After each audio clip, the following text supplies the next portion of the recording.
We're seeing quite a bit of images on our TV screens of deportations of brown and black people, even to countries that they're not from, like El Salvador and Africa, Libya.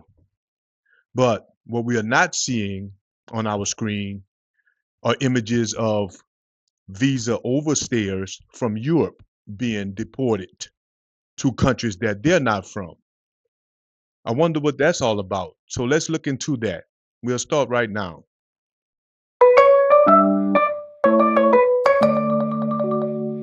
Illegal immigration in the U.S. is about more than illegal crossings and border walls. There are also a lot of undocumented people in the U.S. who just overstay their welcome.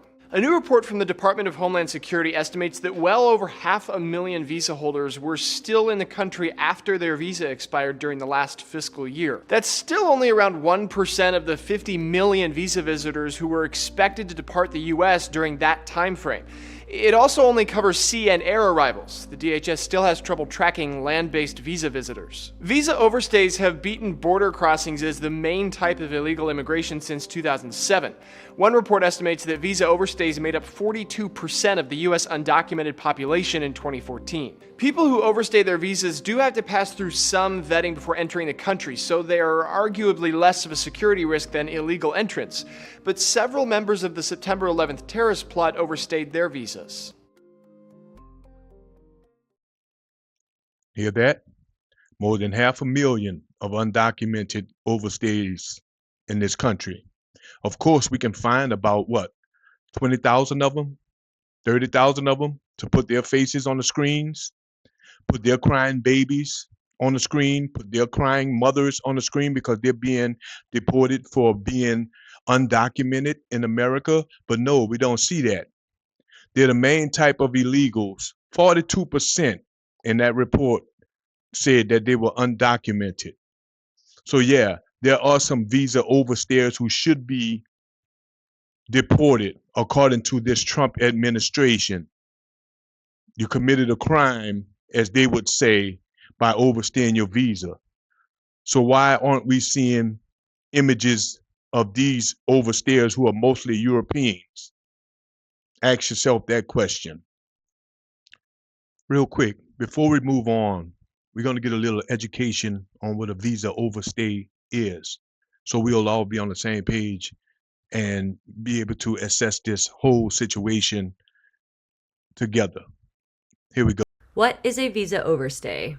Overstaying your visa is a common immigration violation and one all visa holders should be aware of while navigating their immigration journey. So what is a visa overstay according to the U.S. immigration law? And what impact does it have on your legal status in the U.S.? An overstay is when you entered the U.S. with a valid visa, such as a tourist or student visa, but you stayed past the expiration date of your visa. Overstays also apply to individuals who enter on the Visa Waiver Program, which allows citizens of some countries to visit the U.S. without a visa for up to 90 days. The impact of an overstay on your future immigration plans depends on how long you stay past your visa's expiration date. If you overstay by less than 180 days, your visa will be considered void, and you'll need to apply for a new visa in your home country if you want to come back to the U.S. in the future. For overstays of less than 180 days, you will not be barred from coming back to the U.S. again as long as you get a new valid visa. However, overstaying on a previous visit can make it more difficult to receive approval for a new visa. You will be tasked with proving to an interviewing officer that you will not overstay your visa again. If you stay for longer than 90 days on the Visa Waiver Program, you will no longer be eligible for the program and you won't be able to enter the U.S. without a visa in the future. Remaining in the U.S. for more than 180 days past your visa expiration can have more serious consequences. A re-entry bar that prevents you from returning to the U.S. If you overstayed between 180 and 365 days, you could be barred from entering the U.S. for 3 years. If you remain in the country for over a year, you'll be barred from returning for 10 years. Depending on the specific circumstances, overstaying one's visa can add complexities and challenges to the immigration journey. So it's important to understand the requirements of your visa and implications of an overstay on future visa plans. If you found this video helpful, please give it a thumbs up and subscribe to Boundless on YouTube for the latest in immigration news. Thanks for watching.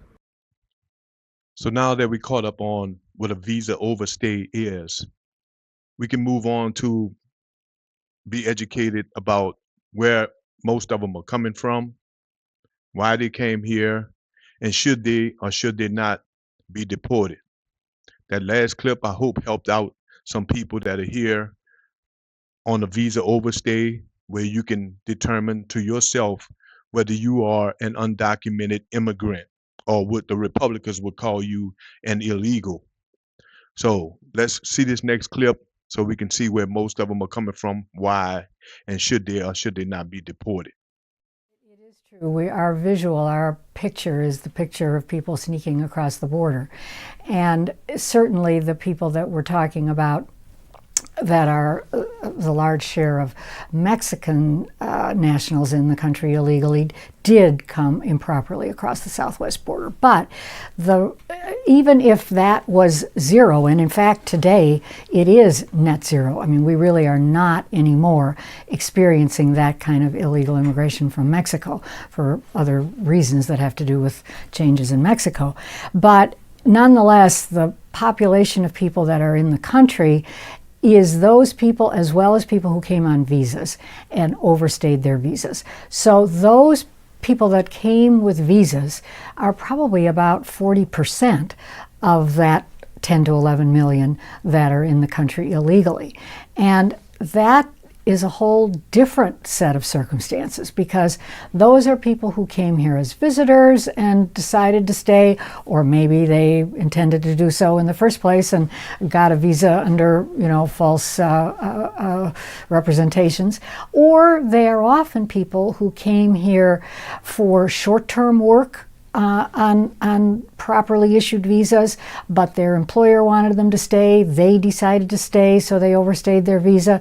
They're often foreign students who finished their education and decided to stay on without being able to renew their visas, or they're students who dropped out of school and are going part-time but are not meeting the requirements of their foreign student visa. There are a whole range of circumstances that lead to visa overstays, but they are also in violation of the law. Can it be said who the visa overstays are, where they came from in the main, or are they? Well, they definitely, the visa overstays definitely represent countries all around the world. I mean, we have visa overstays from Canada, we have visa overstays from Ireland, lots of them from Ireland. We have visa overstays from any number of many countries, because they came with visas as visitors or as students or as seasonal workers. And that's a very diverse population of people. If we increasingly are in the circumstances that we're in today, which is that we are not getting any more new illegal immigration from Mexico, then the scales in terms of the makeup of the resident population that doesn't have status, that will probably increase the nationalities of people that have come with visas and overstayed, because even though the enforcement where visa overstays are concerned is getting better and better, there still will always be that possibility that people would overstay their visas, even with southwest border enforcement that is increasingly effective. So the nationality mix of people illegally in the country could, and probably is right now, changing rather significantly. So whether you came by land, air, or sea, you're undocumented and basically here illegally, just like the ones you're seeing on your TV screen being deported. So why are we giving special privileges to a certain race of people, a certain country they come from? Why is this the case? Why can't everybody be treated the same across the board? Not only that, on top of all of this immigration uproar and deportation uproar going on in our country right now, Donald Trump, at the request of Elon Musk, are importing South African immigrants into America at this point right now.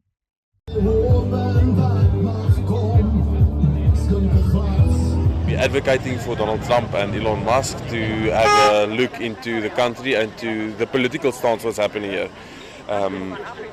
With regards to the government corruption that's happening, I think most of the country, I love my country and I love the diversity that we have. You can see I've got South African socks on.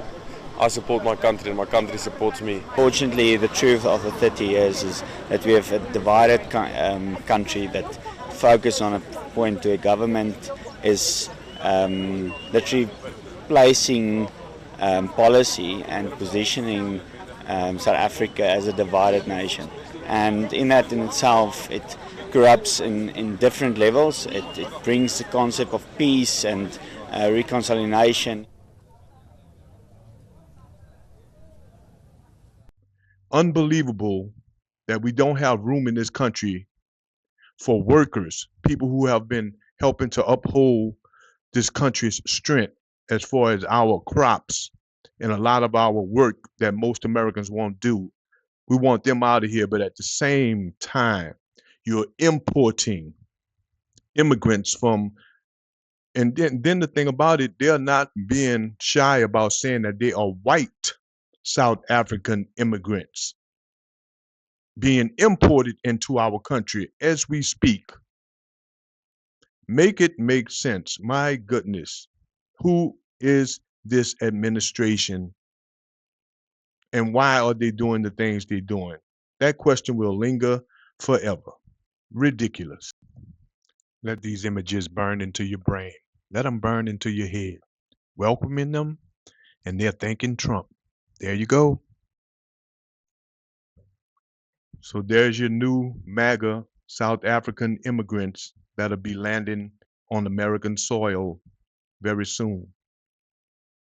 Nobody wants to treat them any different, but the shoe is on the other foot when it comes to brown and black people.